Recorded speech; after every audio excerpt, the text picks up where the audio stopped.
Hello everyone. हम लोग की थोड़ी देर पहले एक सडन प्लानिंग हुई है कि कहीं घूमने जाना है, तो हमने मैप में से डिसाइड किया है कि हम जा रहे हैं मांडू। ये यहाँ पर है मांडू, मध्य प्रदेश में धार डिस्ट्रिक्ट में। थोड़ी देर पहले ही प्लानिंग हुई है, ये दोनों रेडी हो गए, मैं भी रेडी हो गया हूँ। ट्रेन अभी सर्च की है और जो भी था समझना होगा।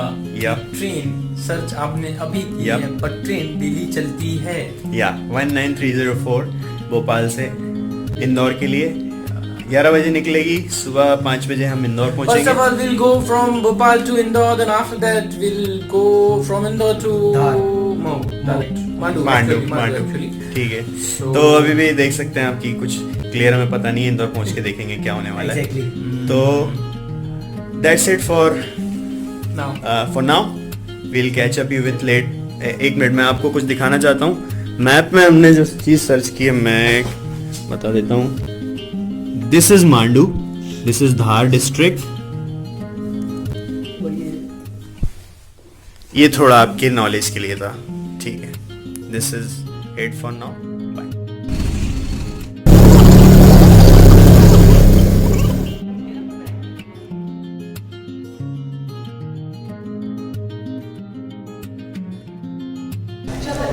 हेलो गाइस, अब हम स्टेशन पहुंच चुके हैं और पीछे हमारी खड़ी है 19304 भोपाल इंदौर एक्सप्रेस। तो अब हम इसमें बैठकर जगह ढूंढकर जाने वाले हैं और हमें जगह मिल भी गई है फॉर्चुनेटली। और थोड़ी देर 11 बजे ये ट्रेन निकलने वाली है। तो अब हम आपको मिलेंगे सीधे इंदौर में सुबह 5 बजे। अभी बज रहे हैं 10:35। ठीक है गाइस।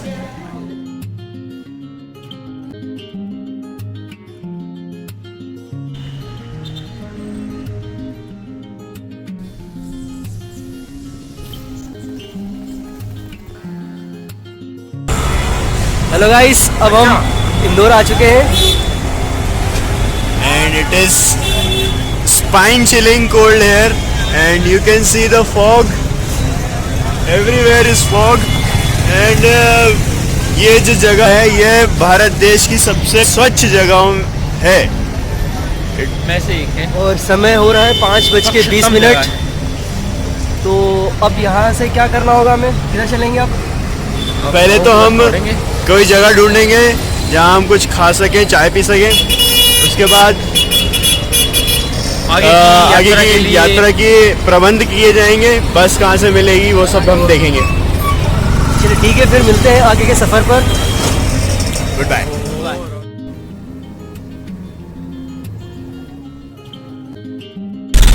हेलो दोस्तों, अब हम आ गए हैं गंगवाल। तो हम कहाँ से आए गंगवाल?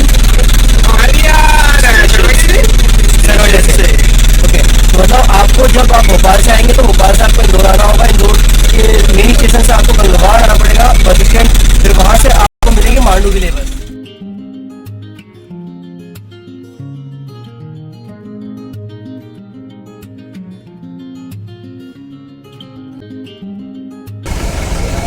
हेलो गाइस, अब हम पहुंच गए यहाँ पर धार। तो हमने स्टार्ट किया था सफ़र भोपाल से इंदौर, इंदौर से फिर धार और फिर धार से अब हम जाएंगे मांडू।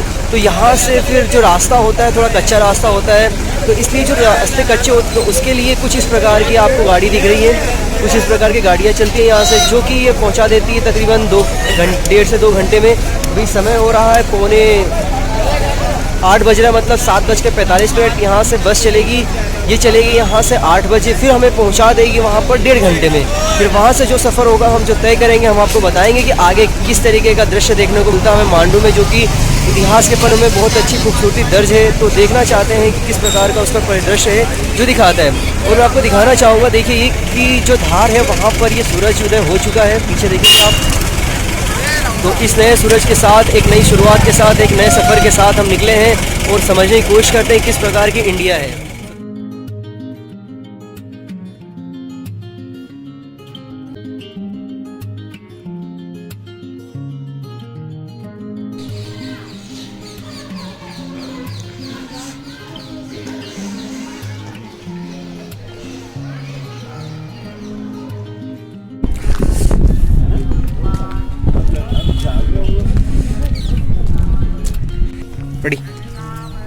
फ्रेंड से अभी इस वक्त हम मौजूद हैं अशरफी महल में। ये अशरफी महल जो है पहले एक्चुअली ये मदरसा हुआ करता था जो होशंग शाह ने बनवाया था, और क्योंकि जामा मस्जिद जो है वो बिल्कुल इसके सामने थी, मांडू की जो जामा मस्जिद है उसके सामने इसके साथ ही मदरसा बनवाया गया था ताकि बच्चे वगैरह यहाँ पर पढ़ सकें। फिर बाद में महमूद खिलजी वो जब यहाँ पर आए तो उन्होंने इसको कन्वर्ट किया अशरफी महल में, जिसे हम आज अशरफी महल के नाम से जानते हैं। ये टावर ऑफ विक्ट्री के नाम से उन्होंने बनवाया। जो स्ट्रक्चर आप यहाँ देख रहे हैं ये वाला, ये एक्चुअली वही टावर ऑफ विक्ट्री है, और वो एंट्रेंस हुआ करता था पहले मदरसे का। नीचे अब थोड़ा रेनोवेशन का काम भी हुआ है, गार्डन वार्डन वगैरह बने हैं, आपको दिखाते चलेंगे। ये इस तरीके से these are the ruins of that Ashrafi palace. अभी तो वो सिर्फ मीनार वगैरह बचे नहीं हैं।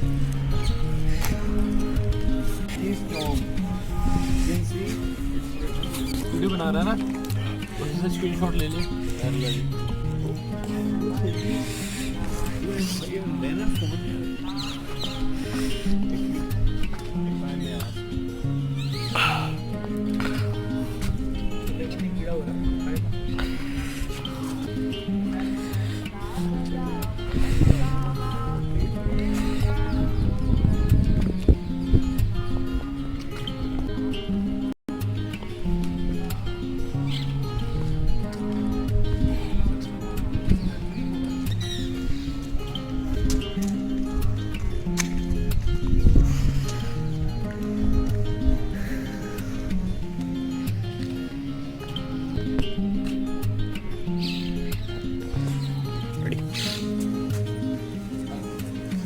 तो ये महमूद खिलजी का टॉम्ब है, मकबरा है, और ये आप देख सकते हैं कि ये उसकी समाधि, हाँ कब्र है। कब्र, अच्छा दफना हुए है कहीं पे? यही दफन थे, अभी भी है? ऑफ कोर्स अभी भी होंगे, कोई ये थोड़ी जा। ओके, अगरबत्ती भी लगा हुआ है। वो भी उनकी किसी रिलेटिव की होगी। ओके, वो भी उनके हैं। ओके। और आप देख सकते हैं कि यहाँ ये मीनार तो मिट गए हैं, ये साइड में आप देख सकते हैं अरेबिक तुर्किश कैलीग्राफी है वो पूरी, और वो अच्छा कुछ लिखा हुआ है जो वो आई थिंक कुरान की आयतें कुछ उन्होंने लिखवाई होंगी, जो टॉम्स में अक्सर तुर्किश लीडर्स अपने लिखवाया करते थे। कुछ पहचानवा सकते हैं? मैं अभी इसको पढ़ तो नहीं पा रहा हूँ, पूरी है भी नहीं, बट ये तुर्किश कैलीग्राफी का एक हिस्सा था उस टाइम का जो आर्ट हुआ करता था। सेम इस तरीके का आर्ट आपको मैंने देखा अजमेर शरीफ में 2.5 दिन का चोपड़ा है, उसमें इस तरीके की पूरी इबारत मैंने पढ़ी हुई है। समय क्या था इसके बनने का? यार समय तो ये देखिए, ये 15th सेंचुरी में आए थे महमूद खिलजी, और होशंग शाह के जो बेटे थे उनसे इन्होंने मालवा की सल्तनत को छीना था। और ये होशंग शाह ने इससे पहले, जैसा कि मैंने बताया था कि ये मदरसा हुआ करता था जामा मस्जिद के सामने वाला, फिर इसे कन्वर्ट कर दिया गया था विक्ट्री, टावर ऑफ विक्ट्री, यानी कि जिसे हम अशरफी महल कहते हैं, उसका वर्ल्ड मीनिंग है।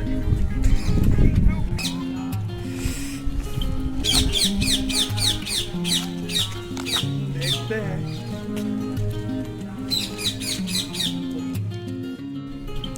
ये आप देखेंगे कि जो ये जो बना हुआ है दरवाज़ा और ये जो टॉम यहाँ पर, इसके पीछे का दृश्य है ये।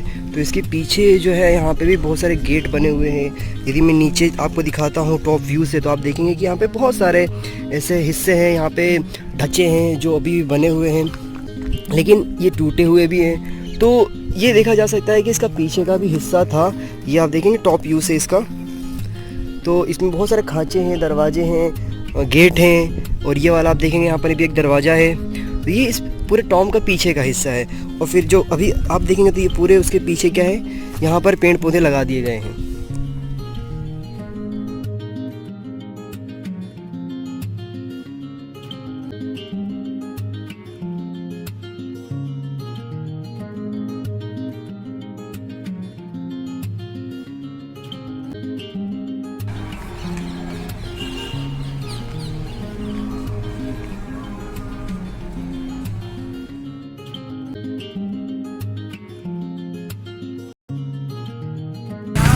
दोस्तों अब हम आ गए हैं यहाँ पर जामी मस्जिद में। तो जामी मस्जिद में जो हम आए हैं यहाँ पर, तो यहाँ पर एक टिकट काउंटर है जो कि यहाँ से टिकट दिया जाता है।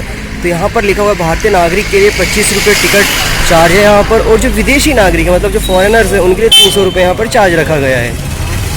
और जो 15 वर्ष से कम के बच्चे हैं उनके लिए यहाँ पर जो चार्ज है वो नहीं है बिल्कुल भी।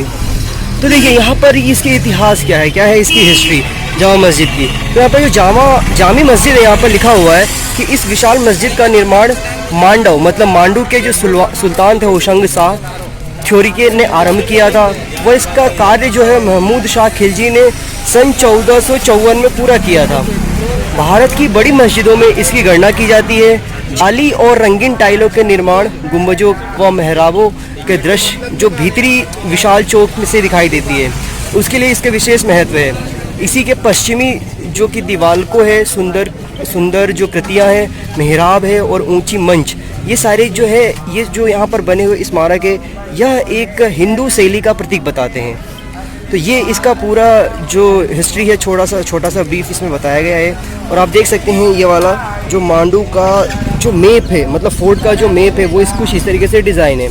और यहाँ पर कुल 48 नेम लिखे हुए हैं जो कि यहाँ से जुड़े हुए जो व्यक्ति हैं, जगह है, जो यहाँ पे निर्माण कराया गया उन सब के नाम है। जैसे कि आलमगीर दरवाज़ा है, नालंदा की सड़क है, भंगी दरवाज़ा है, दिल्ली दरवाज़ा है, लाल कोट है। इसी प्रकार से आप देखेंगे तो कुल मिलाकर के टोटल 48 यहाँ पर नाम दर्ज है।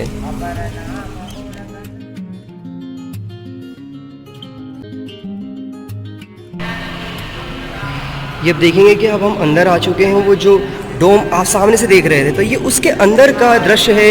ये कितनी खूबसूरती के साथ इसका निर्माण किया गया है, जिसमें आप दरवाजे देखेंगे, रोशनदान देखेंगे, जालीदार दरवाजे दिखाई देंगे।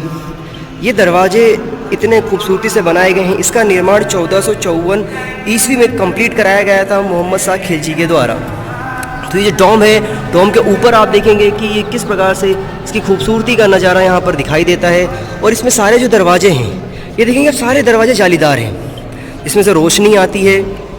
और ये इसमें इसकी जो खूबसूरती है इसके 4 चांद लगा देते हैं। तो अब जब हम इसके अंदर की तरफ प्रवेश कर रहे हैं तो यहाँ पर जब आप अंदर की तरफ हम देखेंगे तो आपको ये जो जितने भी लाइनें दिखाई दे रही है सामने दीवार की, ये एक दूसरे के ऊपर मतलब बराबर है, कह सकते हैं। यहाँ पर हॉरिजॉन्टली वर्टिकली सब बराबर दिखाई दे रहे हैं। लेकिन जैसे ही मैं थोड़ा सा एंगल बनाऊंगा तो आप देखेंगे कि ये एक दूसरे के पीछे छिपी हुई हैं।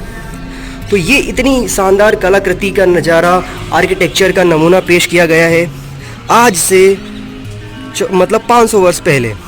तो ये जो भारत की जो आर्किटेक्चर है, इंजीनियरिंग है, वो कितनी समृद्ध थी, इससे हम अंदाज़ा लगा सकते हैं कि इतने वर्षों के बाद भी ये जो निर्माण है वो ऐसे के ऐसे ही खड़े हैं। और इतिहास भारत की जो प्रसिद्ध और इसके बाद जो रिच हेरिटेज है और जो रिच कल्चर है और जो रिच हिस्ट्री है उसको यहाँ पर मेंटेन किए हुए हैं। तो इसी को मैं अंदर ले जा कर के दिखाने की कोशिश करता हूँ आपको कि अंदर और क्या क्या इसमें है।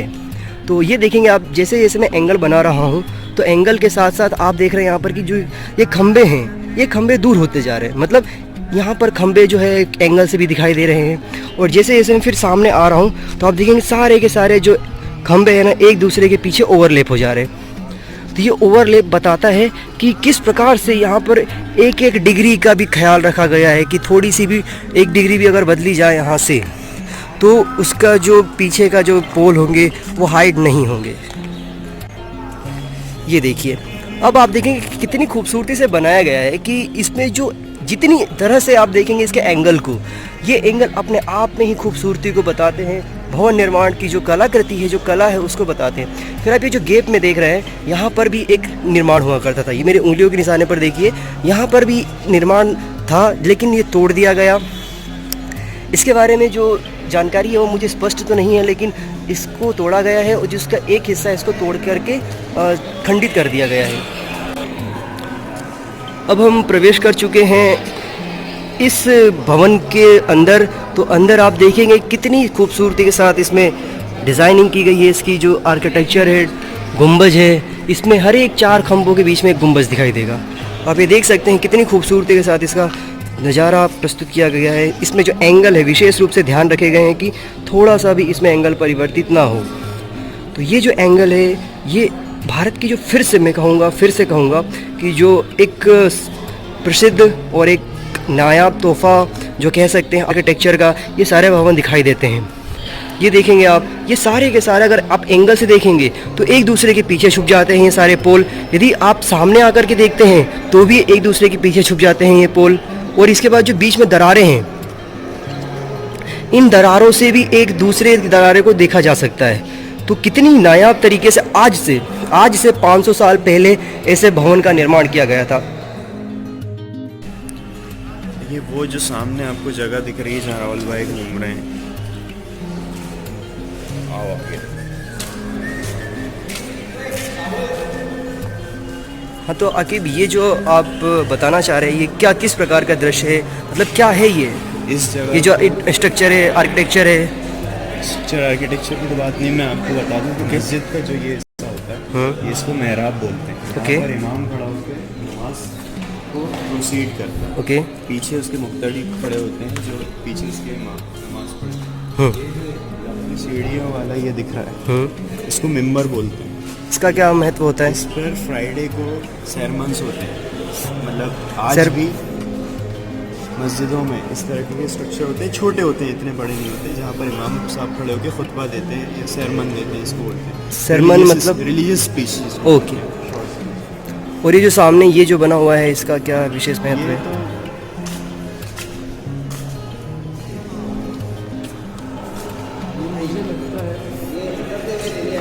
ये बाद में बनाया गया है।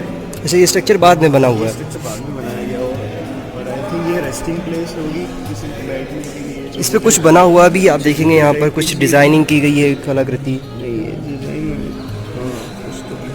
पत्थरों पर खोद करके।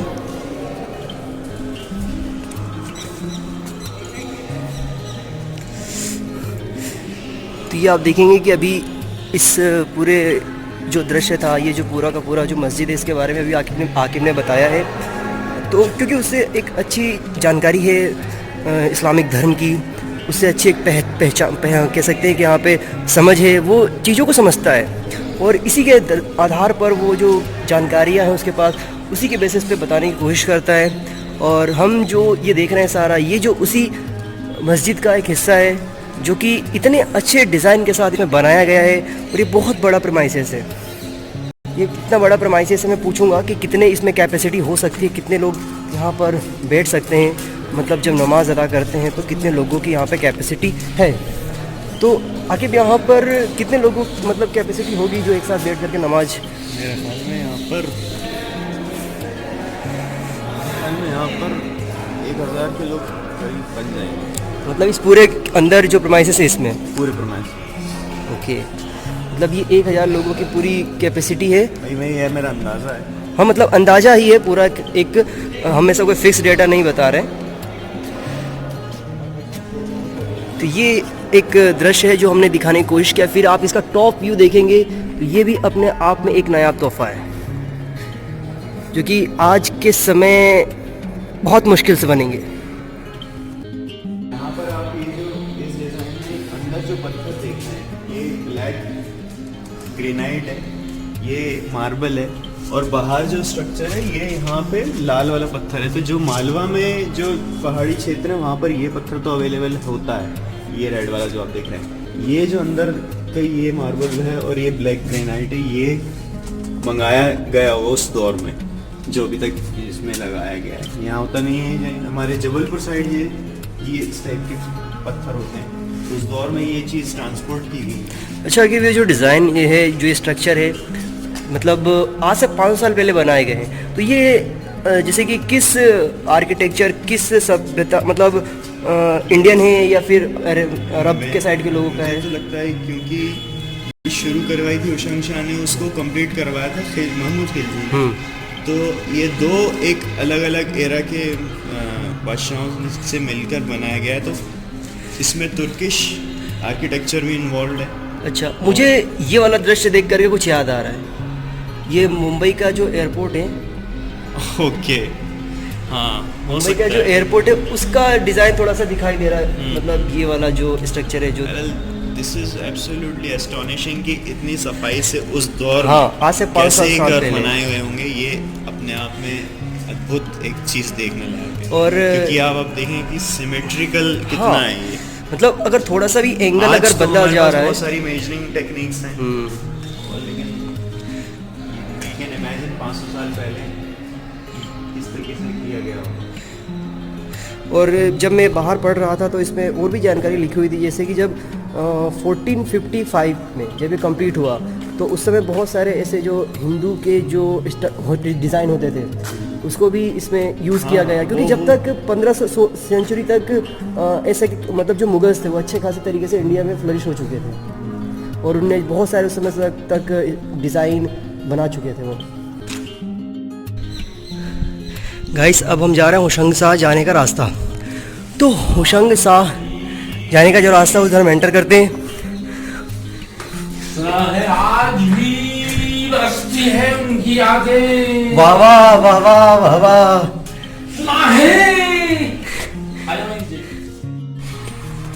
अब हम इसके अंदर प्रवेश कर रहे हैं, जो कि ये जो टॉम्ब है पूरा मस्जिद है इसके पीछे का हिस्सा है। तो जब इसके पीछे की तरफ हम जाते हैं तो हम देखते हैं यहाँ पर कि एक बहुत ही बड़ा टॉम्ब दिखाई देता है, जो कि एक सफ़ेद पत्थरों का बना हुआ है। तो मतलब हम कह सकते हैं कि संगमरमर का बना हुआ है। तो ये देखिए, फिर अब जब हम यहाँ पर अंदर आ जाते हैं तो ये फिर से वही जो हमने अंदर बाहर की तरफ जो हिस्सा देखा था, बहुत ही नायाब तोहफ़ा कह सकते हैं हमारे आर्किटेक्चर के लिए वो था। तो उसी प्रकार से फिर यहाँ पे अंदर भी उसी प्रकार के खंभे हैं। यहाँ पर जब हम किसी एंगल से देखते हैं तो एक दूसरे के पीछे छिप जाते हैं ये, और फिर जब हम अपना थोड़ा सा एंगल बदलते हैं तो फिर से दिखाई देने लग जाते हैं। तो ये जो मैं वीडियो क्लिपिंग कर रहा हूँ ये अभी दोपहर के 2 बजे हुए हैं, और यहाँ पर आप देखेंगे लाइटनिंग की भी व्यवस्था की गई है। तो रात में इसकी जो खूबसूरती है वो इसकी खूबसूरती कुछ अलग ही दृश्य दिखाई देता होगा। इसकी खूबसूरती पर चांद लगा देते होंगे लाइटनिंग जो इसमें की जाती है।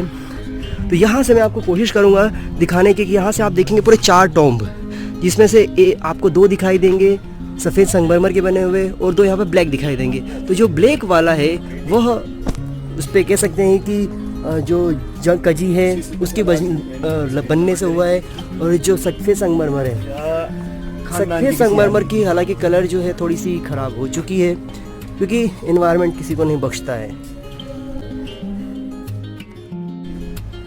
ये आप देखेंगे कि ये संगमरमर रखे हुए हैं, हालांकि आज के समय के संगमरमर रखे हुए हैं। तो ये जो अब मैं दिखाने की कोशिश कर रहा हूँ आपको, ये देखिए ये क्या शानदार यहाँ पे दृश्य दिखाई दे रहा है, जो एक दूसरे के पीछे यहाँ पे बने हुए हैं खंभे हैं ये। फिर इसी प्रकार आप देखेंगे कि जब मैं यहाँ पे आता हूँ ये सारे एक दूसरे के पीछे छिप जाते हैं। फिर आप देखेंगे यहाँ पर तो फिर से ये दर्शन होते हैं इसके, जो सामने एक खिड़की दरवाज़ा दिखाई दे रहा है। तो ये बहुत ही नायाब कलाकारी है, और हालांकि इसमें अब काम चल रहा है, इसको जीर्णोद्धार कराने के लिए इसमें कार्य किया जा रहा है। ये अंदर जब मैं प्रवेश करता हूँ तो देखेंगे यहाँ पर कि एक बहुत ही फिर से एक ऐसा टनल जैसा दिखाई दे रहा है। ये एक विशेष प्रकार का टनल जैसा दिखाई दे रहा है, जो कि आज के समय में बहुत सारी जगह पर जब नया टनल बनता है तो इस प्रकार का ये दृश्य दिखाई देता है। लेकिन ये जो है आप स्ट्रक्चर देख रहे हैं ये लगभग आज से 500 साल पुराना है। मैं फिर से कहूँगा कि ये जो स्ट्रक्चर है अभी 5 से 500 साल पुराना है। तो ये इसका एंड है। ये जो आप देखेंगे सामने का जो टॉम्ब है, गुंबद, ये सफ़ेद पत्थरों की बनी हुई है। तो इसके जो बाकी के जो टॉम्ब है जिसे आप ये देख रहे हैं ये ब्लैक है, मतलब इस पर कजी लग चुकी है। लेकिन ये वाले जो हैं इस पर सफ़ेद है। तो ये हमने दिखाने की कोशिश किया। अब इसके अंदर के हिस्से में हम प्रवेश करेंगे। तो जब हम इसके अंदर के हिस्से में प्रवेश करेंगे, मैं आपको यहाँ से दिखा देता हूँ। तो इसके अंदर हम चल के आपको बताएंगे। हेलो गाइस, अब हम आ चुके हैं यहाँ पर जहाज़ महल में। तो ये आप देखेंगे जो मैं आपको दिखाने की कोशिश कर रहा हूँ, मेरे बैक साइड में आप देखेंगे जहाज़ महल है पूरा ये। और ये जो आप बैक साइड में देख रहे हैं इधर, ये तवेली का महल है। और जो ये आप टॉप में देख रहे हैं मेन बिल्डिंग से, मेन बिल्डिंग से जो कि जहाज़ महल का है। और ये जो बैक साइड में आप पूरा देखेंगे ये बहुत ही बड़ा एक तालाब है, जो कि इस के आसपास बना हुआ सेम इसी टाइप का जो तालाब है ये इसके बैक साइड में बना हुआ है। तो मैं जब वहाँ पहुँचूँगा तो आपको दिखाऊंगा इसके टॉप व्यू से। राहुल भाई कह रहे हैं कि मतलब बादशाह जो होते थे वो राज तो करते ही थे, और उनकी मौत भी जो होती थी वो बहरहाल ऐसी होती थी कि जैसे कोई जश्न हो, वो अपने मकबरे पहले ही तैयार करते थे। अभी ऐसा तो आप भी कर सकते हो, मतलब आप भी। और उसके लिए मेरे दो जमीन का होना जरूरी है। सही बात है। राज साहब को एक शेर याद आता है इस बात पे कि 2 गज ही सही मगर मेरी मिल्कियत तो है, 2 गज ही सही मगर मेरी मिल्कियत तो है, ए मौत तूने मुझे जमींदार कर दिया। वाह गजब, शानदार। तो आप मरने के बाद भी जमींदार हो सकते हो ऐसा। अच्छा, ये जो बनाया हुआ है टॉम, इसके बारे में बताएंगे आखिर? ये ब्रो संगमरमर का बना है, जैसा कि आप कह रहे थे, वो बात बिल्कुल सच है। ओके। इसका काम चालू करवा दिया था, जैसे कि हम बात कर रहे थे हुसैन शाह ने अपनी ज़िंदगी में रहते रहते ही। ठीक है। और इनके जाने के बाद महमूद खिलजी ने, जिन्होंने उनके बाद सत्ता संभाली, उनके बेटे को शहीद किया, जो भी वो सब, उसके बाद उन्होंने उसको कंप्लीट करवाया। आप इसे समय के अनुसार बता देंगे, थोड़ा समझ अच्छा होगा हमारे दर्शकों के लिए। हम पढ़ पा रहे हैं अबाउट 1440 AD महमूद खिलजी जो है उस वक्त यहाँ आए थे, उस वक्त उन्होंने इसका काम चालू करवाया। एंड उस्ताद हामिद, ये जो आर्किटेक्ट हैं, इनका नाम है उस्ताद हामिद, उन्होंने ताजमहल का भी काम किया था, तो वो भी यहाँ पर आए थे। तो उन्होंने भी जो है पश्चिमी पक्ष, यानी एक हिंदू स्टाइल का इसमें धर्मशाला का वो भी एक टच मिलता है हमें वेस्टर्न विंग में, इसी जब हम इस टॉम। ओके। जैसे कि मैं आपको दृश्य दिखा रहा था, जो एक पीछे से शानदार दिखाई दे रहा था, तो आकिब ने पता लगाया है कि यह उस समय के कुछ विशेष प्रकार के बिल्डिंग थे। तो उसका जो इंट्रोडक्शन है, उसकी जानकारी आकिब भी देंगे। बताइए आकिब, क्या है ये? भाई ये उस टाइम की ओयो रूम सर, मतलब उस समय की स्टार्टअप, उस समय का स्टार्टअप समझ लें। ये एक्चुअली धर्मशाला है, हिंदी स्टाइल का आर्किटेक्चर है इसमें बोर्ड। ओके। और ये जो देख रहे हैं ना, ये एक्चुअल रूम्स हैं, यहाँ लोग रुका करते थे। अच्छा, मतलब अंदर एक टनल जैसा दिखाई दे रहा है, मतलब एक रूम। वो रूम है, वो एक्चुअल रूम है जहाँ लोग, जो क्या कहते हैं, एक सराय है, ये धर्मशाला है। अच्छा। करते आप देख सकते हैं अंदर चिराग के लिए वो जो बना हुआ, वहाँ हाँ, चिराग हाँ। लगते हैं, यहाँ पर चिराग जला करते थे अंदर वहाँ पे पूरा। अच्छा, तो मतलब ये उस समय के एक अच्छा खासा ओयो रूम सिस्टम स्टार्ट की गई थी, जो आज फिर से 5 सालों के बाद स्टार्ट किया गया है। तो ये देख सकते हैं आप, ये इसका जो बोर्ड लगा हुआ है, जहाँ पर लिखा हुआ है धर्मशाला, हिंदी में भी धर्मशाला लिखा हुआ है और इंग्लिश में भी धर्मशाला लिखा हुआ है, और उस पर लिखा हुआ है भारतीय पुरातत्व सर्वेक्षण, मतलब आर्कियोलॉजिकल सर्वे ऑफ इंडिया। तो उसके द्वारा ये सारी की सारी जानकारी एकत्रित की गई है, और जो विशेष प्रकार के पत्र हैं, इस विशेष प्रकार के जो संकेत है, उसके माध्यम से दर्शाने की कोशिश किया गया है। तो ये तो अब हम इसके लगभग पूरा भ्रमण कर चुके हैं, और ये कुछ दृश्य हैं जो ये आप देख रहे हैं। यहाँ पर ये चिराग है, जहाँ पर इसे हम यूपी साइड जो होता है लैंग्वेज, उसे हम दियरा बोलते हैं। ओके, तो ये जो दियरा है, दियाखा बोला जाता है। तो यहाँ पर दिए रखे जाते हैं, ये जो हिस्सा देख रहे हैं आप, यहाँ पे दिए रखे जाते हैं जला करके। तो ये जब रात में जब इस पे जलाया जाता है, तो एक बहुत ही शानदार दृश्य दिखाई देता है। तो अब यहाँ से आप देखिए, ये जो दृश्य मैं दिखाने की कोशिश कर रहा हूँ आपको, कि ये जो टॉम्ब देख रहे हैं आप, फिर से दो, फिर ये जो अब बड़ा वाला टॉम्ब है उसका दूसरा एंगल, फिर इसके आप पीछे देखेंगे यहाँ पर मेरी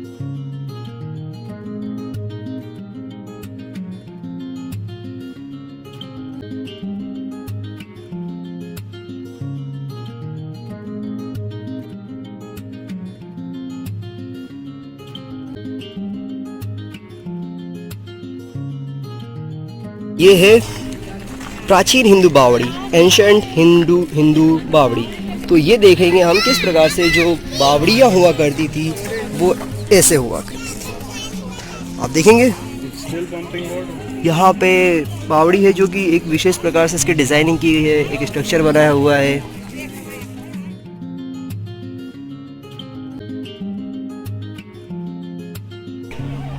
सो now friend, we are reach on to the Hindola Mahal. तो हिंडोला महल को भी गयासुद्दीन तुगलक ने ही बनाया था 1469 में। तो 1469 में गयासुद्दीन तुगलक ने इसे बनाया था। तो आप ये देखेंगे कि ये जो आपको जो स्ट्रक्चर दिखाई दे रहा है यहाँ पर, ये हिंडोला महल है।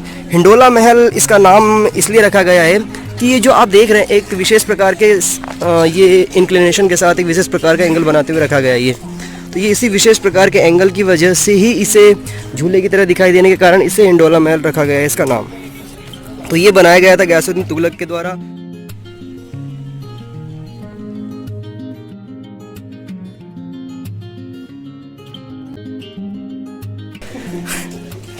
Now we are in the top of the building, and so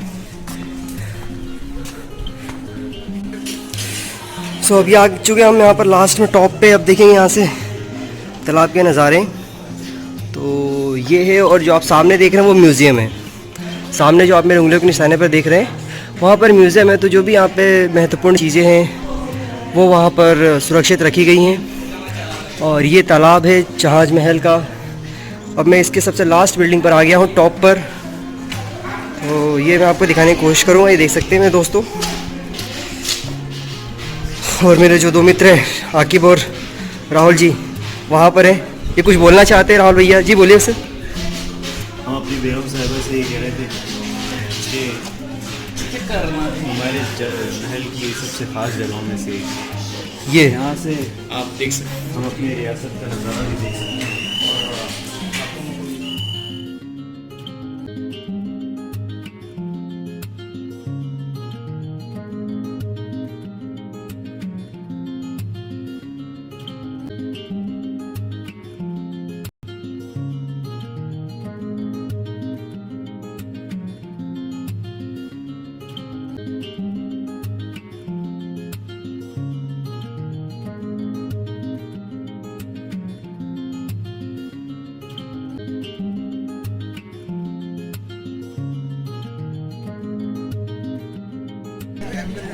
so guys, अब हम जा रहे हैं चंपा बावड़ी के अंतर्गत। ये एक अंदर आप देखेंगे चल के, तो ये आप देखिए, ये एक पूरा का पूरा यहाँ पर अंधेरा दिखाई देता है। ये पीछे का दृश्य है, और इसके बैक साइड में देखेंगे तो बावड़ी है। यहाँ पर ये बावड़ी आप देखेंगे टाउन साइड में।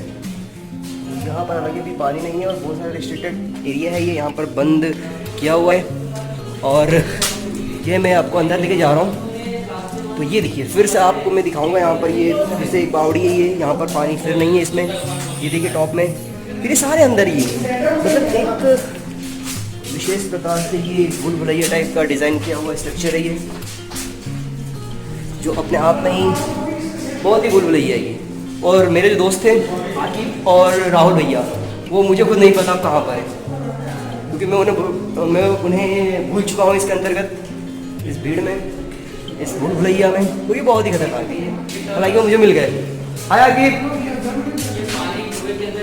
वो आकिब मिल गया मुझे, जो एक डेंजरस एरिया में जाने की कोशिश कर रहा है बावड़ी में। बस ये अलाउ आकिब के लिए, बस वही जा सकता है इसके नीचे, और कोई नहीं जा सकता।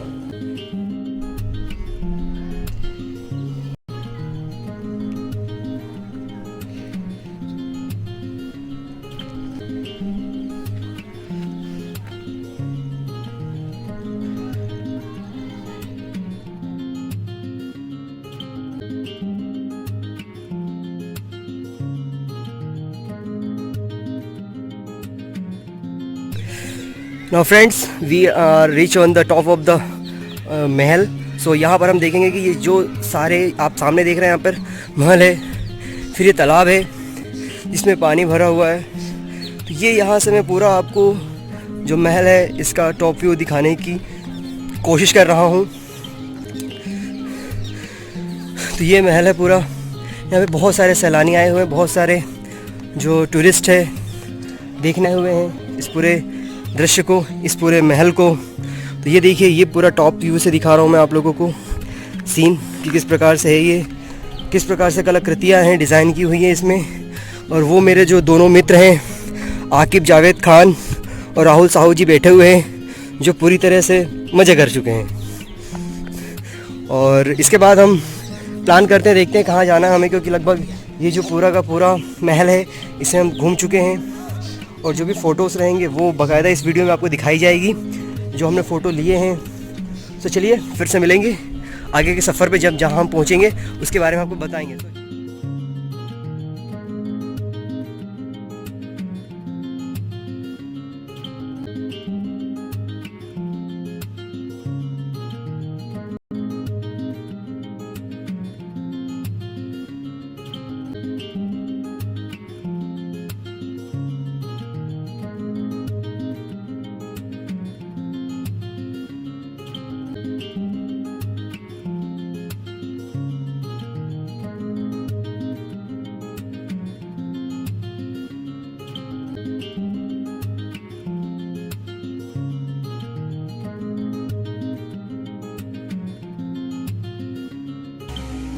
दिल का दरिया बह ही गया।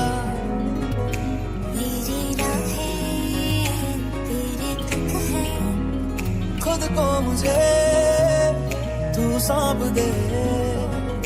इश्क मेरा तू बेशक है, साथ छोड़ूंगा ना तेरे पीछे आऊंगा, छीन लूंगा या खुदा से दोस्तों ये एक पेड़ है जो मैंने देखा है, बहुत ही विशेष प्रकार का पेड़ है ये। इसमें ना तो पत्ते हैं लेकिन बहुत ही चौड़ा है। ये देखिए इसका जो ट्रंक है ना, तना बहुत ही चौड़ा है इसका। And now we are reaching at the point of sunset. तो अब हम सनसेट का जो पॉइंट है मांडू में वहाँ पहुँच चुके हैं, जैसे आप इसमें देख रहे हैं, और लोहानी गुफा। तो सनसेट के पॉइंट के पास हम जाने वाले हैं। अब हम देखेंगे कि जो क्या है यहाँ पे जो दृश्य है वो किस प्रकार का नज़ारा दिखाई देता है। तो ये जैसे आप देख रहे हैं यहाँ पे सूरज अभी अभी चमक रहा है। तो हम जब पहुँचेंगे, रास्ता कंफर्म किया जा रहा है दोस्तों के द्वारा। राहुल भैया ने पूछा अभी पुलिस महोदय से, तो उन्होंने बताया कि आपको आगे जाना है। तो राहुल भैया हमें लेके जा रहे हैं और आगे भी जैसे हम पहुँचेंगे सनसेट के पास आपको दिखाएंगे कि क्या नज़ारा होता है यहाँ पर सनसेट का।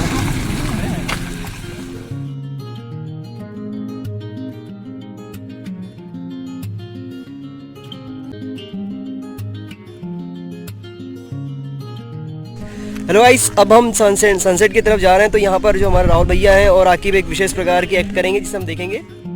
ये आ जाइए आ जाइए आ जाइए आ जाइए, सूरज आपका इंतजार कर रहा है। जल्दी जल्दी जल्दी जल्दी जल्दी। ये देखिए, ये हमारे दो कलाकार इंसान, ये एकदम दौड़ रहे हैं, ये एकदम बिल्कुल। चलिए चलिए चलिए। दुन दुन दुन दुन दुन दुन दुन दुन दुन दुन दुन दुन दुन दुन दुन दुन दुन दुन दुन। खतरनाक रास्ता, जंगल ही जंगल।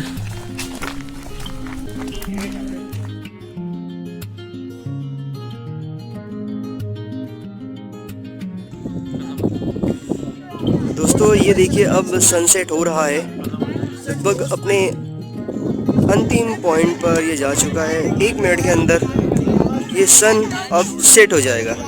मतलब 18 जनवरी 2020 का जो सूरज है वो ढलने वाला है। नई शुरुआत होगी फिर से कल 19 जनवरी 2020 को, जो हम सफ़र स्टार्ट करेंगे। फिर हम उसके बारे में जो आगे का सफ़र होगा, जिसमें हम रूपमती का जो महल है वो देखेंगे, और जो बाकी के जो अन्य जो बचे हुए जगह हम उसके बारे में देखेंगे।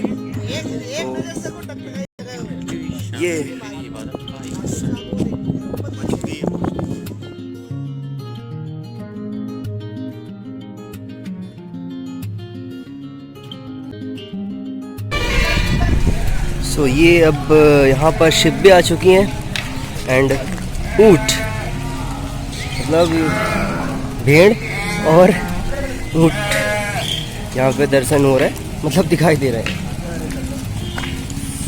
इनसे पूछा आकिब ने कि कहाँ से आ रहे हैं, तो उन्होंने कुछ नहीं बोला, क्योंकि आई थिंक मुझे लगता है कि लोग राजस्थानी ही हैं, क्योंकि वही लोग इसका रखते हैं साथ में। और देखिए ऊपर ऊँट के ऊपर आपको दिखाई देगा एक छोटा सा मेमना, मतलब भेड़ का बच्चा।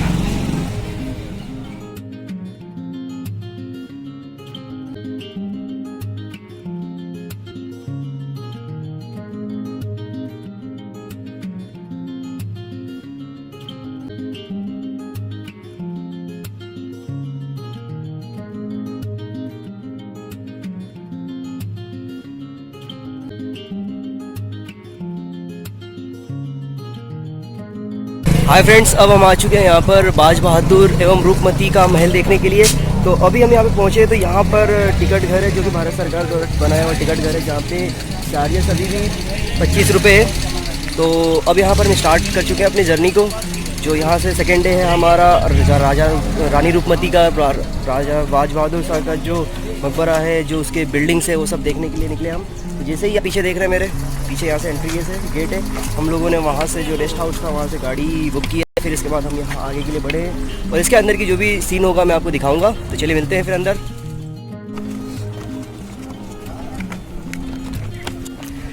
यहाँ बैठूं क्या मैं? थक गया। ये देखिए ये सीन क्या नज़ारा है यहाँ पर।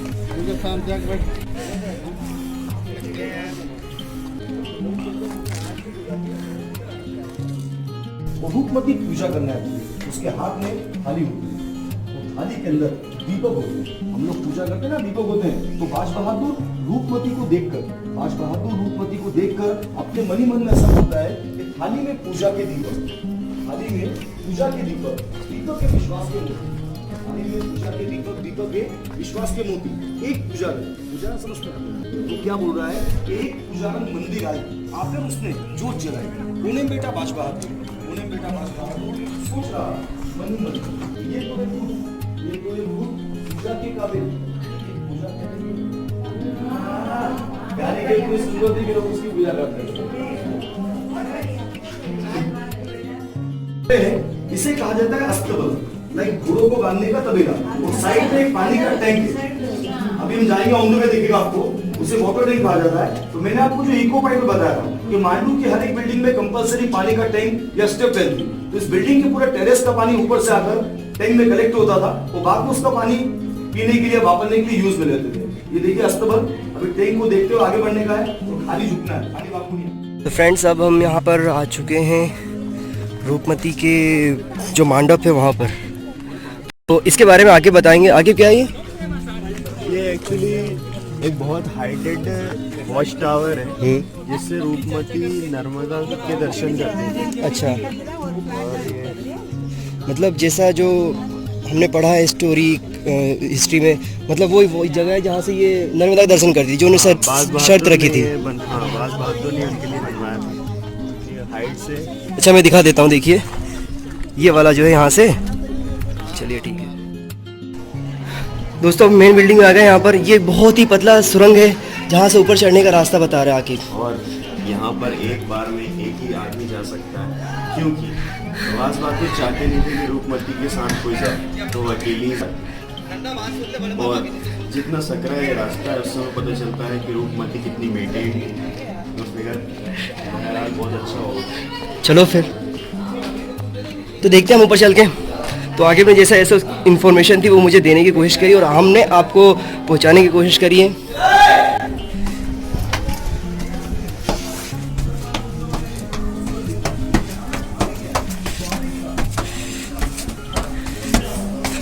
ये मैं चढ़ गया, फिर मैं आपको नीचे दिखाता हूँ। ये देखिए ये रास्ता था जहाँ से आपको आना था, फिर अभी ऊपर आ गए हम। हाँ बताइए। बाज बहादुर ने ये किला इस वजह से बनवाया कि ये निमाड़ तेज की पश्चिमी बॉर्डर पर, हाँ तो निमाड़ का दक्षिणी क्षेत्र यहाँ से नजर रखी जा सकती है। इसको देखने के लिए ही ये जगह चुनी गई थी। अच्छा, निमाड़ और मालवा की बॉर्डर पर जस्ती बनी, तो नर्मदा तो दिखती ही थी, साथ में उन्हें अपना क्षेत्र भी दिखा। ओके, हाँ मैं दिखाने की कोशिश करता हूँ कैमरे में। ये पूरा यहाँ पे फॉग ही फॉग है। ये दक्षिणी निमाड़, अच्छा वो मालवा है। तो देखिए हम आ चुके हैं मेन टॉप पर।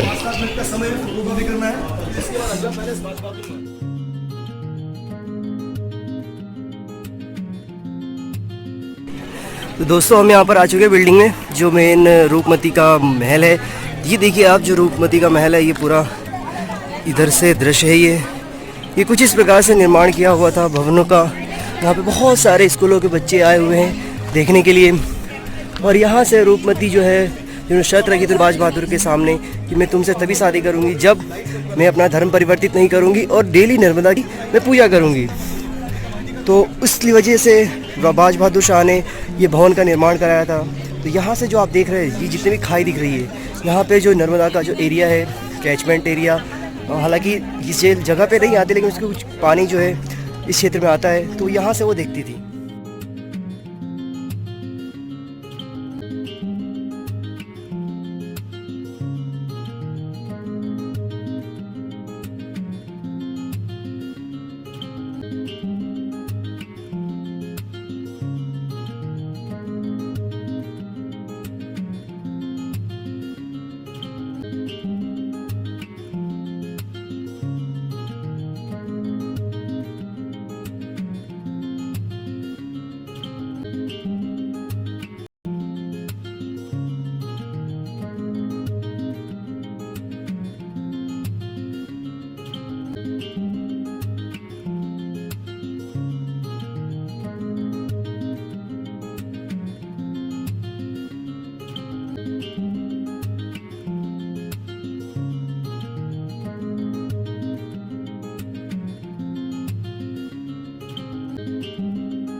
सो दोस्तों हम यहाँ पर अब बाज बहादुर के मकबरे घर के पास आ चुके हैं। तो आकिब अब यहाँ पर पूरा क्रोनोलॉजी समझाएंगे।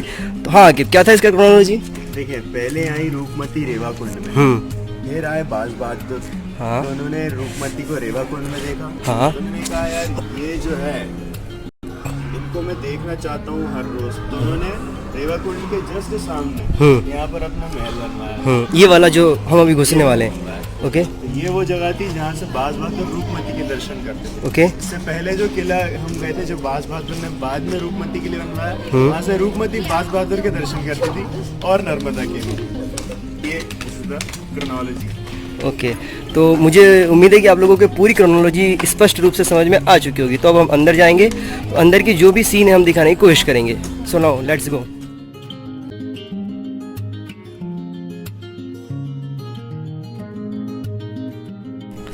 इसमें मैं इको जनरेट करने की कोशिश कराता हूँ।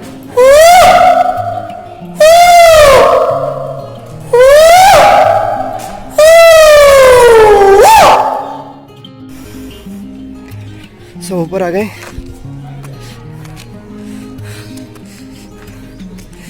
यहाँ से दिख रहा है बिल्डिंग जहाँ से रूपमती जी नर्मदा को जल अर्पित किया करती थी।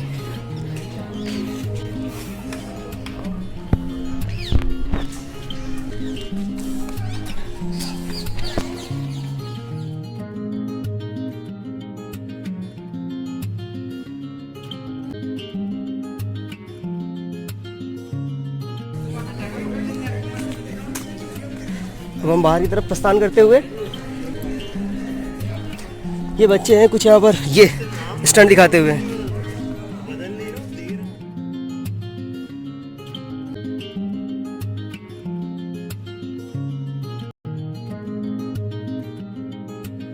देख रहे हैं आप मेरी उंगलियों के निशाने पर, यहाँ पर रेवा कुंड हुआ करता है। तो यह था और अभी भी है। तो रेवा कुंड है, तो यहाँ से बाज बहादुर शाह ने उनको देखा था रूपमती जी को, और फिर जो उनका प्यार का प्रमाण जो था वो पता ही है किस तरीके से बढ़ा था आगे। और फिर उसी का नतीजा ये रहा कि ये जो बिल्डिंग है बनाई गई बाज बहादुर शाह का निवास स्थान, वो जो सामने आप देख रहे हैं वहाँ पर मेरी उंगलियों के निशाने पर, वहाँ पर रूपमती जी वहाँ खड़ा होकर के नर्मदा माँ की पूजा अर्पण किया करती थी।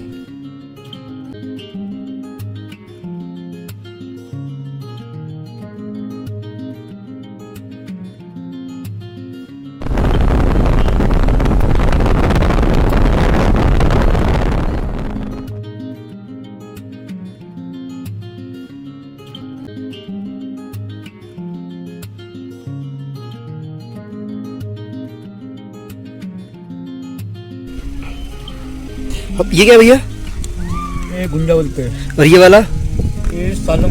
दूसरा ये बड़े बड़े फल जो है? ये मांडव की इमली। अच्छा, मांडव के लिए ये इधर ही मिलती है बस? ये तो बेर है, ये अमरूद है, ये मूंगफली है, ये इमली, कच्ची इमली। और ये इसके अंदर जो शुगर के लिए है। शुगर, इससे क्या होता है? शुगर के लिए, शुगर कंट्रोल करता है। और ये निर्गुंडी, ये मोटापा कम करता है। अच्छा, मोटापा कम करता है। ये भी इधर ही मिलता है। और ये शुगर के लिए, ये भी शुगर के लिए, मतलब इसको आपने से पैक किया हाँ, पैक है। करा। वो देसी बेर है ये। शानदार भैया।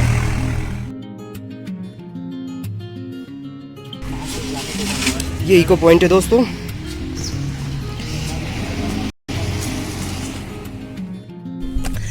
Eco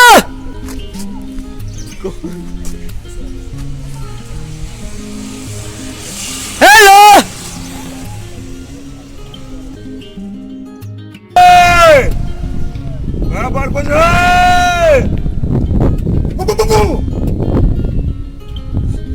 great.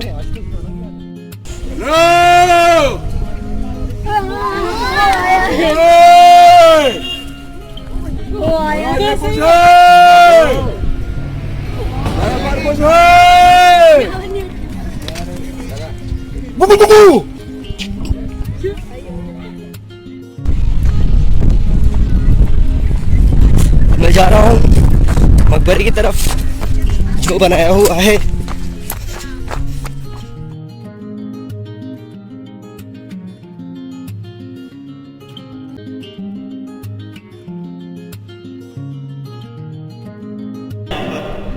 कौन है? देवी देवी देवी देवी।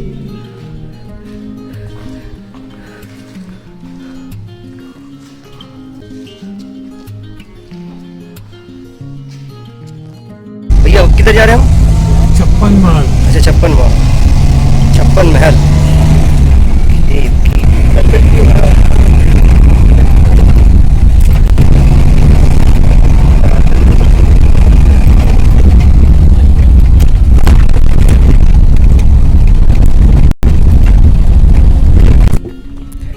सो फ्रेंड्स, अब हम यहाँ पहुँच गए 56 महल।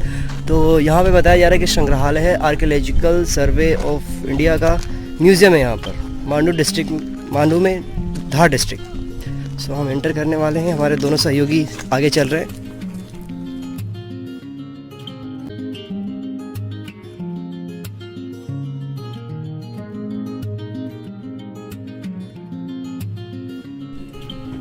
तो चलिए दोस्तों, हम चलते हैं 56 महल की तरफ।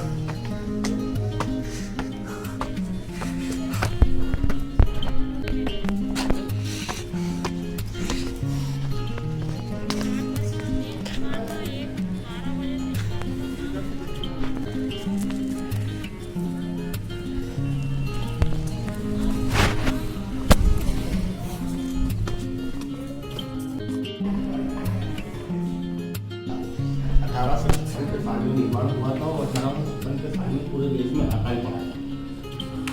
अकालकालीन टाइम पर 56 गाँव के लोगों को बैठाकर भंडारा करवाया था अनंत पवार, अनन्य पवार, आनंद देव पवार, आनंद देव पवार। हाँ, उसके बाद में जो है ब्रिटिश दौर में अंग्रेजों के टाइम पर पोस्ट ऑफिस रहा था 56 गाँव से डाक बंगला डाके भी थे इसी महल से।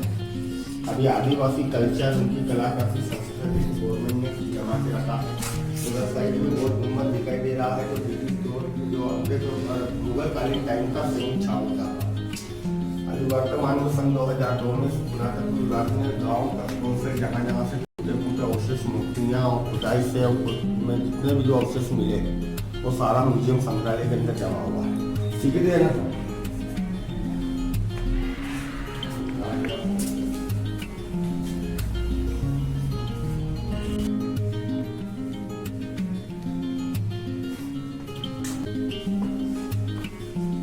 ये आदिवासियों के समान है पेंटिंग।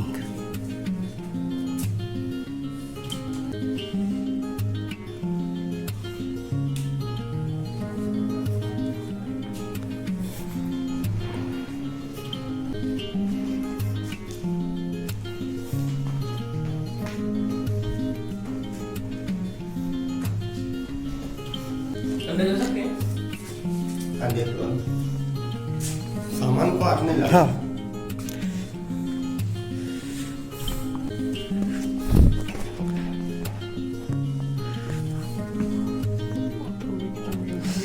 व्यवस्थित है पूरा किचन है ये। यहाँ पर एक कोठिला अनाज रखने का। ये सही है, शायद ये लड़ने की ये यहाँ रहने की व्यवस्था है। बच्चे के लिए झूला बनाया हुआ है यहाँ पर, ये देख सकते हैं आप। हालांकि हमें छूने के लिए मना किया गया था। ये कुछ सब्जी रखने के लिए इसमें रखा भी हुआ है, कच्चे कुछ सूखे हुए फल रखे हैं, कपड़े रखे हुए हैं। तो ये व्यवस्थित तरीके से बनाया हुआ घर है। और ये एक कम्मा को दिखा रखा है यहाँ पर, जो कि आटा गेहूँ पीस रही है। आटा चक्की है ये। अनाज भरने का कोटा। चाहिए अनाज भरने का कोटा। इसे क्या? भुट्टे, मकई, भुट्टे, मकई, मकई, हाँ मकई, भुट्टे, भुट्टे। अच्छा, भुट्टे रखने का ही रखने जगह। के लिए। अच्छा, और ये जो टंगा हुआ है ये मछली पकड़ने का है। ये हाँ। अच्छा, और ये क्या है? ये संजा पेंटिंग। अच्छा, संजय बाई जो कहते थे वो है ये। हाँ। जो मालवा साइड बनाते थे। हाँ। ओके, धन्यवाद दादा।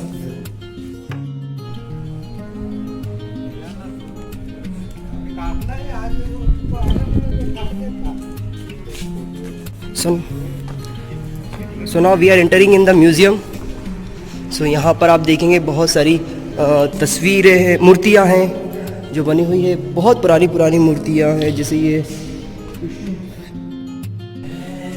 दोस्तों ये सूर्य की मूर्ति बताई जा रही है। ये सूर्य की मूर्ति है जो कि लगभग 11वीं सदी की दिखाई जा रही है। इसमें लिखा हुआ है करौद खुर्द। फिर ये वाली जो मूर्ति है, ये नटराज की मूर्ति, ये भी 12वीं सेंचुरी में दिखाई गई है, ऐसा बताया जा रहा है। ये नालछा एक जगह है, तहसील धार, वहाँ से है ये 13वीं सदी की मूर्ति है। और फिर यहाँ पर देखेंगे बहुत सारे ये मूर्ति बनी हुई है धीरे धीरे, जो कि वर्तमान समय में है। ये इसमें खंडित है कुछ मूर्तियाँ। फिर ये आप देखेंगे बहुत सारे टूटे फूटे जो दृश्य हैं ये मतलब पत्थरों के बने हुए वो हैं सारे यहाँ पर। फिर ये नर्तकी गायिका, ये 13वीं सेंचुरी की मूर्ति है ये जो सामने देख रहे हैं। फिर ये फिर से वैष्णवी की मूर्ति है जो कि 12वीं सेंचुरी में बनाई गई थी। फिर ये वाला आप देखेंगे ये भी ब्राह्मी की मूर्ति है, लगभग 12वीं सेंचुरी में बनाई गई थी। देन इस पर नाम नहीं दर्ज है, आप देख सकते हैं ये मूर्ति को सामने से। फिर ये वाला जो है इस पर एंदी लिखा हुआ है, एंदी की मूर्ति लगभग 12वीं सेंचुरी की लिखी हुई है, तो इसे भी आप देख सकते हैं। फिर यहाँ पे ब्रिटिश कालीन के कुछ पुलिस के सिंबल दिखाई दे रहे हैं यहाँ पर, देखेंगे जो कि बताते हैं कि किस रैंक पे क्या था। जैसे यहाँ पे लिखा हुआ है पुलिस लिखा हुआ है, फिर पुलिस लिखा हुआ है, फिर ये पहरेदार लिखा हुआ है, चौकीदार लिखा हुआ है, JSP लिखा हुआ है, 224 से कुछ नंबर है। फिर ये मूर्तियों के हिस्से हैं, खंड हैं, जो कि धीरे धीरे आप देखेंगे पत्थर है, कुछ किन के गर्दन है, किसी का धड़ है, किसी के कुछ क्या है, तो ये सारी वहाँ पर दिखाई गई है। देन हम यहाँ पहुँचते हैं, पार्वती की मूर्ति है, ये देखेंगे आप, ये पार्वती की मूर्ति लगभग 16वीं सेंचुरी में बनाई गई थी। ये गांवली लिखा हुआ है, तहसील मनावर से इसे मंगाया गया है। फिर ये द्वारपाल है, लगभग 17वीं सेंचुरी की मूर्ति है ये। फिर ये लगभग 14वीं सेंचुरी की मूर्ति है, ये धार जी तहसील से मंगाया गया है, मांडव से। ये सूर्या की मूर्ति है, ये देखेंगे आप सूर्य की मूर्ति बड़ी वाली। और ये जो द्वारपाल की मूर्ति, तो द्वारपाल की मूर्ति कुछ इस प्रकार की हुआ करती थी। फिर यहाँ पर आते हैं हम, यहाँ पर तीर्थंकर लिखा हुआ है, तो तीर्थंकर धार जिले से लगभग 10वीं सेंचुरी में मिला था, ये मूर्ति बनाया गया था। फिर लगभग 10वीं सेंचुरी से फिर से ये तीर्थंकर हैं, जैन मुनि जो होते हैं, फिर ये भी तीर्थंकर हैं। आप देखेंगे यहाँ पर लगभग 12वीं सेंचुरी मनावर से मंगाया गया है। तो ये जो तस्वीर देख रहे हैं आप, ये सारे जो मूर्ति देख रहे हैं, ये जैन समुदाय के जो हमारे स्पिरिचुअल गुरु होते हैं उनके ये तस्वीरें हैं, ये देखेंगे आप। और यहाँ पर कुछ पत्रिकाएँ हैं, किताबें हैं जो कि रखी हुई है, प्रिजर्व करके सुरक्षित रखी हुई है इस दरवाजे में कांच के अंतर्गत। ये तो मुझे नहीं पता क्योंकि यहाँ पे कोई स्पष्ट जानकारी नहीं लिखी हुई है ये क्या है। फिर आप देखेंगे यहाँ पर फिर से ये मूर्ति है, एक नृत्यंगना की मूर्ति है जो कि खंडित किया हुआ है, ये लिखा हुआ है शैव द्वार शाखा, ये 11वीं सेंचुरी की है ये। ओके, शैव द्वार शाखा ये है सामने, और नृत्यांगना की मूर्ति है ये। फिर इसके ऊपर भी कुछ नंबर नहीं लिखा हुआ है, नाम नहीं लिखा हुआ है क्या है ये, लेकिन यहाँ पे नंबर लिखा हुआ है, आप देख सकते हैं 19, मैं आपको दिखाता हूँ 1997। तो 1997 ये क्यों लिखा हुआ है ये भी मुझे स्पष्ट जानकारी नहीं है, लेकिन ये इसके बारे में जानकारी है। फिर यहाँ पर हम घूम के आते हैं, तो यहाँ देखेंगे ये तीर्थंकर मस्तक 12वीं सेंचुरी का है ये। फिर आप देखेंगे यहाँ पे शेष शाही विष्णु लगभग 12वीं सेंचुरी के यहाँ पे है, मतलब लगभग विष्णु सोते हुए दिखाए गए, तो ये सलकनपुर तहसील धार का है ये। फिर आप यहाँ पर देखेंगे फिर से नृत्यंगना की मूर्ति दिखाई जा रही है। फिर ये देखेंगे फिर से आप यहाँ पे पद्म धारिणी लगभग 12वीं सेंचुरी की मनावर की मूर्ति है ये। फिर आप यहाँ पर देखें तीर्थंकर मस्तक के लगभग 12वीं सेंचुरी की है ये। फिर आप यहाँ पर देखेंगे तो ये लिखा हुआ है यहाँ पे सरस्वती लगभग 12वीं सेंचुरी मनावर, तो ये सरस्वती की मूर्ति है जो कि 12वीं सेंचुरी में लेकर के आई गई, मतलब ये बनाया गया था और यहाँ पर इसे सुरक्षित रखा गया है। और फिर ये जो मूर्ति है इस पर भी नाम नहीं लिखा हुआ है। फिर यहाँ पर देखेंगे तो यहाँ पर भी इसका नाम नहीं लिखा हुआ है। तो ये पूरी मूर्तियाँ हैं जिसके बारे में मैंने आपको इस म्यूज़ियम में रखे हैं, इनके बारे में जानकारी दी है। आई होप, मुझे उम्मीद है कि आप लोगों को यहाँ की जो भी जानकारी है वो स्पष्ट रूप से समझ में आ चुकी होगी। तो दोस्तों ये म्यूज़ियम था, इस म्यूज़ियम का मैंने पूरा आपको सीन दिखाया। तो इसकी जो बिल्डिंग से ऊपर की जो गुंबज है वो मैं आपको दिखाने की कोशिश करता हूँ, तो आप इसको देखिए और समझिए कि किस प्रकार की यहाँ पे चित्रकारी कलाकारी दिखाई गई थी यहाँ पर। ये देखिए ऊपर से, फिर हम ऊपर से नीचे की तरफ आते हैं तो ये एक कलाकारी है हमारे आज के भारत के बनने की, जो कि किस तरीके से ये सारी चीज़ें हैं जो कि 500 वर्ष 1000 वर्ष पूर्व हैं ये सारी। यहाँ पे जो भी मूर्ति लगभग सारी लगभग 12-13 सेंचुरी से पूर्व की हैं सारी की सारी।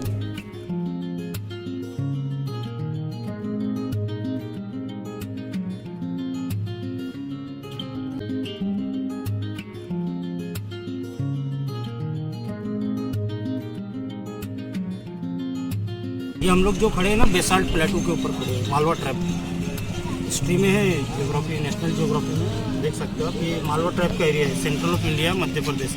हम जो 8वीं क्लास में तो हमें पढ़ा रहे थे, सो रहे हो ठीक है ना, वो आप पढ़ा रहे चलो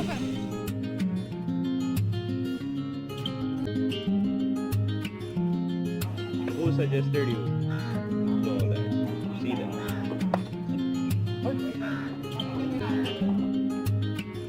Yeah. Biggest statue. It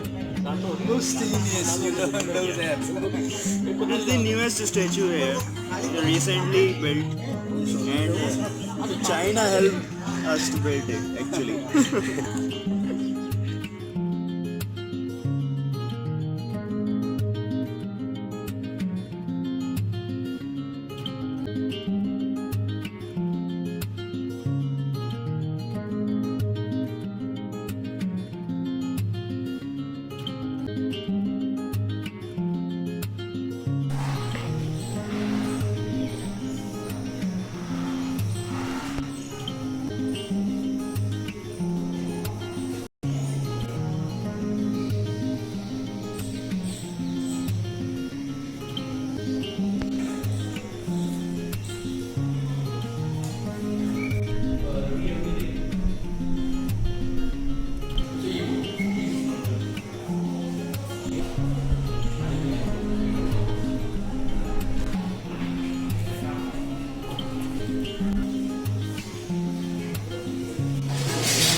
दोस्तों अब हम आ गए हैं धार में।